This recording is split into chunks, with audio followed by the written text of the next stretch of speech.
લેખનના 200 વર્ષના સમયો મહા મહોત્સવ કાર્યક્રમમાં આપણી સૌની સાથે મંચ ઉપર ઉપસ્થિત પૂજ્ય આચાર્ય શ્રી કૌશલ્ય પ્રસાદ મહારાજજી, પૂજ્ય ભાવિ આચાર્ય લાલજી શ્રી વજેન્દ્ર પ્રસાદ મહારાજ શ્રી, સર્વ પૂજ્ય સંતગણ, આમંત્રિત સર્વે હરિભક્તો, મારા સાથી અને કોર્પોરેશનના ડેપ્યુટી મેયર જતીનભાઈ, સ્ટેન્ડિંગ ચેરમેન દેવાંગભાઈ, મારા વડીલ મુરબ્બી કાંતિ કાકા, પ્રેસ મીડિયાના મિત્રો, સૌને મારા નમસ્કાર, સૌને જય સ્વામિનારાયણ.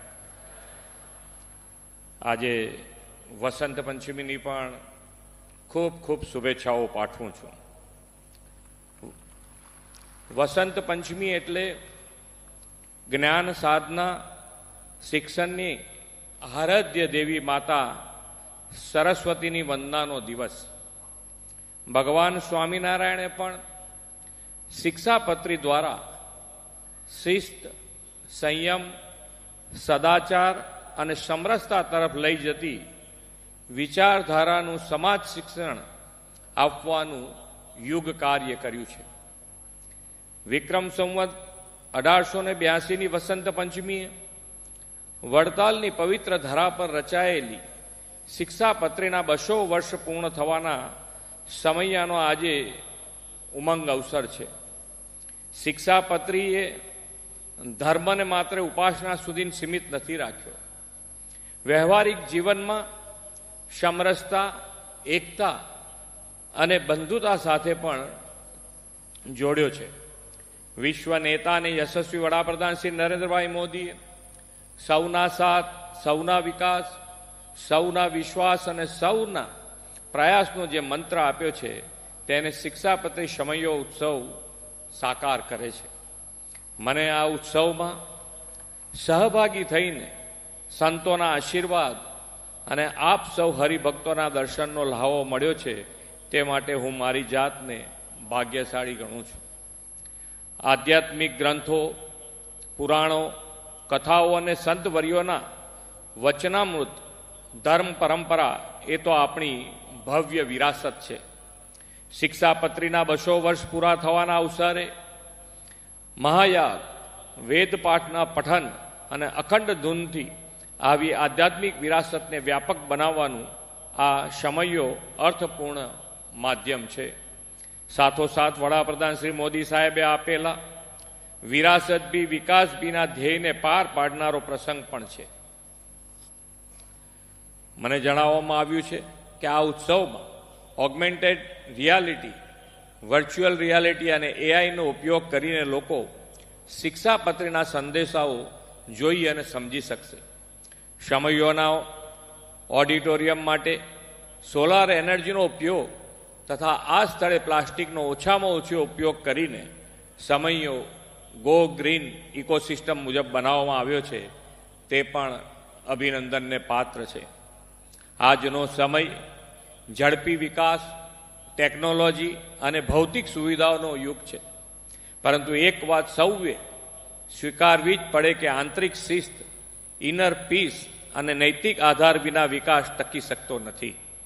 સ્વામિનારાયણ ભગવાને રચેલી શિક્ષાપત્રી આપણને આધ્યાત્મિક મૂલ્યો વ્યવહારિક જીવનમાં ઉતારીને આ સંતુલન જાળવવાનો રાજમાર્ગ બતાવે છે.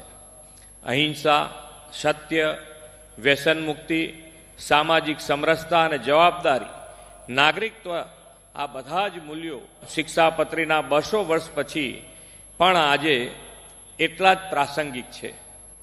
વડાપ્રધાન શ્રી નરેન્દ્રભાઈ મોદીએ વિકસિત ભારતના નિર્માણ માટે નશા મુક્ત ભારતની સંકલ્પના આપી છે. ભગવાન સ્વામિનારાયણે શિક્ષાપત્રીમાં આપેલા વ્યસન મુક્તિનો સંદેશ ઘર ઘર સુધી પહોંચાડીને સ્વસ્થ સમાજના નિર્માણમાં આ સમગ્ર સંપ્રદાય મહત્વનું યોગદાન આપે છે. ભગવાન સ્વામિનારાયણે શિક્ષાપત્રીની રચના કરીને લોક સેવાઓનો જે પથ ચીધ્યો છે તે સૌ સદાચારી જીવન કેવી રીતે જીવવું તેનો સરળ માર્ગ બતાવે છે.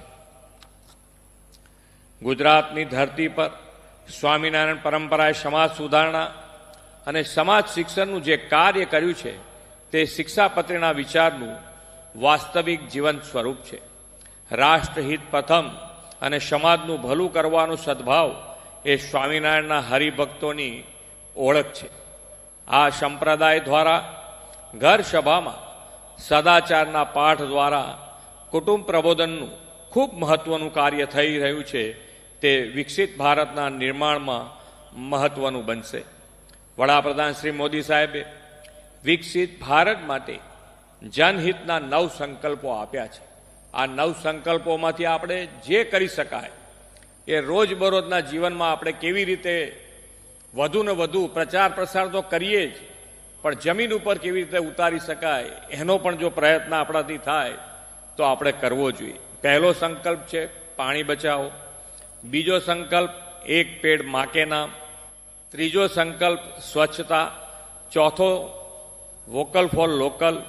પાંચમો સંકલ્પ દેશ દર્શન. છઠ્ઠો સંકલ્પ પ્રાકૃતિક ખેતી. સાતમો સંકલ્પ હેલ્ધી અને આરોગ્યપ્રદ જીવનશૈલી. આઠમો સંકલ્પ યોગ અને રમતગમત જીવનનો હિસ્સો બનાવો. અને 9મો સંકલ્પ ગરીબોની સહાયતા. સ્વામિનારાયણ સંપ્રદાય સત્સંગ સભાઓમાં સંકલ્પો વિશે જનજાગૃતિ જગાવી શકે છે. એટલા માટે આ 9 સંકલ્પો અહીંયા આપ સમક્ષ મૂક્યા છે. 2047 સુધીમાં વિકસિત ભારતના નિર્માણના સંકલ્પને વિકસિત ગુજરાતથી વેગ આપવામાં સફળતા મળે તેવા આશીર્વાદ ભગવાન સ્વામિનારાયણ આપણને આપે એ જ પ્રાર્થના સાથે વિરમું છું. ભારત માતા કી જય. વંદે માતરમ. જય જય ગરવી ગુજરાત. જય સ્વામિનારાયણ.